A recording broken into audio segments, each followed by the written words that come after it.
So guys, जैसा कि हमने पिछले एपिसोड में देखा कि वांग लिन अपनी डिवाइन सील की मदद से फॉरबिडन रेस्ट्रिक्शंस को कंट्रोल करने लगा। दुआनमू उनके पास आ गया था। उससे बचने के लिए वो स्वॉर्ड रेस्ट्रिक्शन के फॉग में छिप रहे थे। फिर अब हम दुआनमू को देखते हैं, वो शांति से रेस्ट्रिक्शन पार करते हुए अचानक वांग लिन की तरफ देखने लगा। शुली गो इससे बहुत ही ज्यादा घबरा गया। उसे लगता है कि दुआनमू को उनके बारे में पता चल गया, लेकिन दुआनमू को कुछ पता नहीं चलता। वो बस अपने सामने से फॉग हटाने की कोशिश कर रहा था। वांग लिन खुद अपने मैजिक से उसके सामने का फॉग हटा देता है ताकि वो बच सके, मगर अचानक फॉग हटने से दुआनमू को शक होने लगा। इसीलिए वांग लिन को ना चाहते हुए भी स्वॉर्ड से उस पर हमला करवाना पड़ा। दुआनमू अपनी स्वॉर्ड की मदद से खुद को बचाने की कोशिश करता है। शुली गो वांग लिन से पूछता है कि आखिर तुम क्या करना चाहते हो, तुमने उस पर हमला क्यों किया? बेहतर होगा अगर वो वहाँ से चला जाता, पर अब तुम्हारी बेवकूफी की वजह से हम मारे जाएंगे। दुआनमू कहता है कि ली किंग ने मेरे लिए बहुत परेशानियां खड़ी की है, पर जैसे ही वो मेरे सामने आएगा मैं उसे जिंदा नहीं छोड़ूंगा।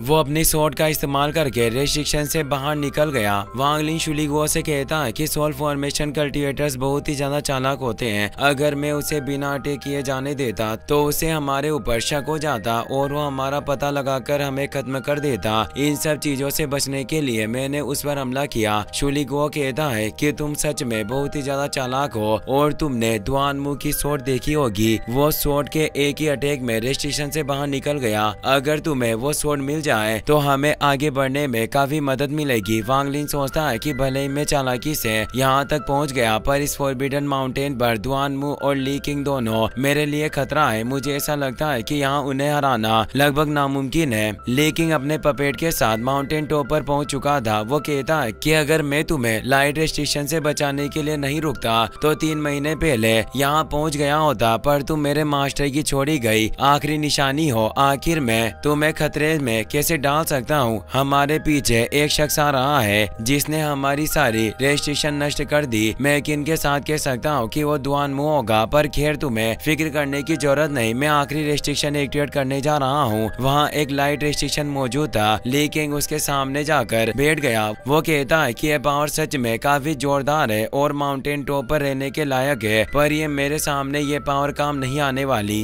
तभी दुआनमू वहाँ गया। वो कहता है कि तुमने इस सफर पर मेरा काफी ध्यान रखा, इसीलिए मैं तुम्हारा शुक्रिया अदा करने के लिए यहाँ आया हूँ। वो अपनी स्वॉर्ड से उस पर हमला कर देता है, मगर ली किंग ने बैरियर की मदद से उसका अटैक रोक दिया। वो पूछता है कि आखिर तुम क्या करना चाहते हो? अगर ये फाइनल रेस्ट्रिक्शन एक्टिवेट हो गया तो हम में से कोई भी इसे नहीं रोक पाएगा और सब मारे जाएंगे। दुआनमू कहता है कि मुझे रेस्ट्रिक्शन से कोई फर्क नहीं पड़ता, पहले मैं तुम्हें मारूंगा, उसके बाद इस रेस्ट्रिक्शन को खत्म करूंगा। वो कुछ फ्लेक्स की मदद से उसके आसपास एक रेस्ट्रिक्शन एक्टिवेट कर देता है। वो कहता है कि ये ट्रेजर मुझे वुजी जियो जेन रीजन में मिला था। आज मैं इसका इस्तेमाल करके तुम्हें मारूंगा। ली किंग को इससे काफी गुस्सा आता है। वो पपेट के मुंह से एक स्वॉर्ड निकालकर उस पर हमला करता है। दुआनमू ने अपनी स्वॉर्ड की मदद से उसे रोक दिया, मगर वहाँ बहुत ही ज्यादा एनर्जी रिलीज होती है, जिसकी वजह से फाइनल रेस्ट्रिक्शन में हलचल होने लगे। ली किंग जानता था कि अगर फाइनल रेस्ट्रिक्शन उनके कंट्रोल से बाहर हो गई तो उनमें से कोई भी जिंदा नहीं बच पाएगा। इसीलिए वो अपने डिवाइन कॉन्शियसनेस की मदद से उसे शांत करने की कोशिश करता है। मौके का फायदा उठाकर दुआनमू ने उस पर हमला कर दिया, मगर ली किंग को उसके बारे में पता चल गया था। वो बैरियर की मदद से उसका अटैक रोककर अपनी स्वॉर्ड लेकर उससे फाइट करने लगा।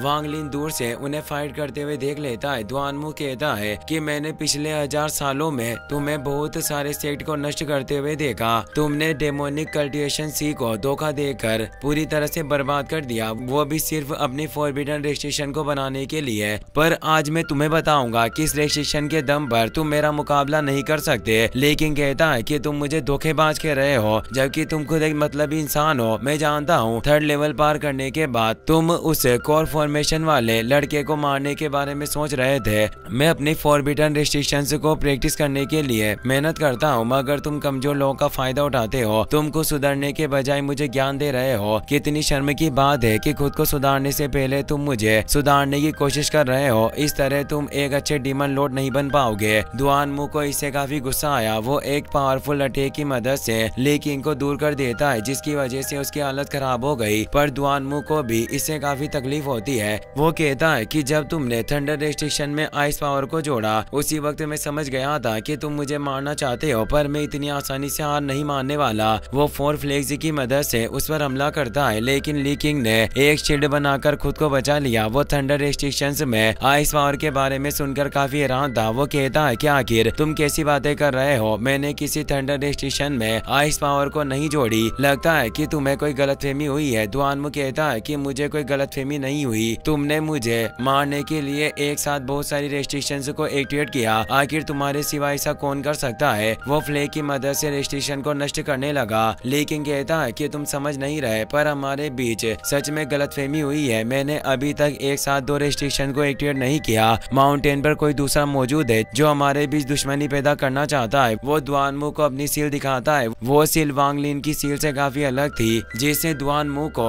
ली किंग पर भरोसा हो गया। वो कहता है कि अगर तुमने रेस्ट्रिक्शन एक्टिवेट नहीं की तो क्या मेंग तुओ जी ये सब कर रहा है। ली किंग कहता है कि जिस किसी ने भी तुम्हें मारने की कोशिश की है हम उसका पता लगा कर रहेंगे, पर अभी के लिए हमें सेकंड लेवल पार करने के बारे में सोचना होगा। तभी वांग लिन अपनी डिवाइन सील की मदद से लाइट रेस्ट्रिक्शन को एक्टिवेट कर देता है, जिस वजह से ली किंग और दुआनमू पर लाइटनिंग अटैक होने लगे। उन दोनों को वांग लिन के बारे में पता चल गया। शुली गुओ इससे बहुत ही ज्यादा डर गया। वो कहता है कि इस बेवकूफ ने सोल फॉर्मेशन रियल्म के 2 कल्टीवेटर्स को गुस्सा दिला दिया, अब हमें कोई नहीं बचा सकता। ली किंग और दुआनमू लेवल गेट की तरफ जाने की कोशिश करते हैं, पर लाइटनिंग स्ट्राइक से घायल होकर दोनों रुक गए। ली किंग पर अटैक होने लगा, पर वो पपेट को अपने सामने खड़ा कर देता है, जिसकी वजह से उसका एक हाथ टूट गया। दुआनमू और पपेट के लाइट रेस्ट्रिक्शन पर अटैक करने की वजह से पूरे माउंटेन के अंदर से गोल्डन रेस्ट्रिक्शन से बाहर निकलने लगे, जिन्हें देखकर सब हैरान हो गए। वांग लिन शुली गुओ को लेकर जमीन के अंदर छिप जाता है, मगर ली किंग को समझ में आ गया था वो फॉरबिडन रेस्ट्रिक्शन पर कंट्रोल नहीं कर सकते, इसीलिए वो दुआनमू और पपेट को लेकर लेवल गेट से निकल गया। जाते जाते वो वांग लिन को जान से मारने की धमकी भी दे देता है। उनके जाते ही सब शांत हो गया।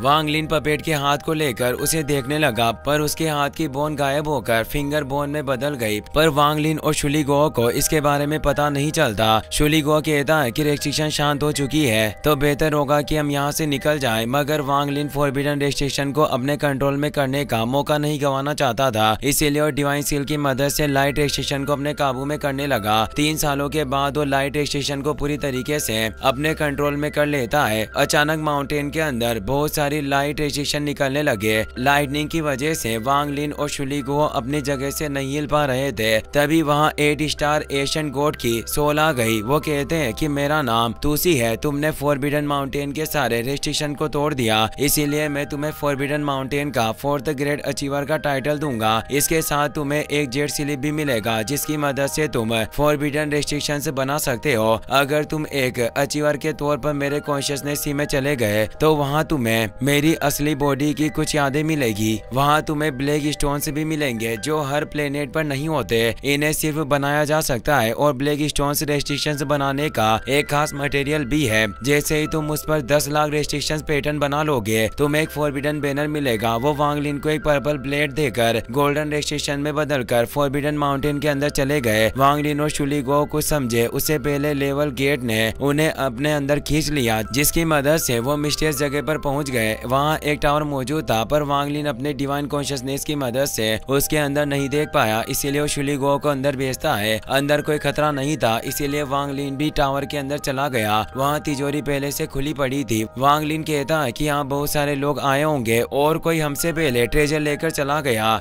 वो अपने डिवाइन कॉन्शियसनेस की मदद से तिजोरी को देखने लगा। उसे एक सीक्रेट ड्रॉअर मिलता है जिसके अंदर एक स्टोरेज बैग रखा था। शुली गुओ से देखने लगा, मगर वांग लिन ने उसे रोक दिया। वो कहता है कि अगर तुम मरना नहीं चाहते तो उसे मत छुओ, हमसे पहले भी यहाँ बहुत सारे लोग आए हैं और जाहिर सी बात है कि उन्हें भी इस बैग के बारे में पता होगा, पर वो इसे अपने साथ नहीं ले गए। इसका मतलब इस पर कोई रेस्ट्रिक्शन लगा हुआ है। वो अपनी जी लाइटनिंग की मदद से उस रेस्ट्रिक्शन को खोलने की कोशिश करता है, पर इसे कोई फर्क नहीं पड़ता। वो सोचता है कि इसका पैटर्न बहुत ही ज्यादा अजीब है और इस वक्त मैं कुछ नहीं कर सकता, शायद इसे खोलने में मुझे बहुत सालों की मेहनत करनी होगी। उसने बैग अपने पास रख लिया और शुली गुओ को कुछ सोल से देकर पोर्टल के अंदर भेज देता है। वो सोचता है कि ली किंग और दुआनमू 3rd लेवल को पार करने के लिए मेरी मदद की बात कर रहे थे, मगर मेरा कल्टिवेशन सिर्फ कोर फॉर्मेशन रियल्म पर है, मैं इतनी आसानी से यहाँ से नहीं निकल पाऊंगा। वहाँ उसे कुछ एशियन टेस्ट मिलते हैं जिन्हें पढ़कर वो हैरान हो गया। वो ड्यू वाटर पीकर तेजी से पोर्टल के अंदर चला जाता है। पोर्टल को पार करते हुए वो एशियन गॉड लैंड में पहुंच गया। वहाँ जाते आते ही उसका डिवाइन कॉन्शियसनेस एक्टिवेट हो जाता है, क्योंकि माँ लियांग की बॉडी लेने से पहले वो एक डेवोरिंग सोल था और एशियन गॉड लैंड में आते ही उसकी सोल एक्टिवेट हो गई, जिससे उसे समझ में आ गया था कि वो 3rd लेवल में पहुंच गया। इसी के साथ ये एपिसोड यहीं पर खत्म हो जाता है।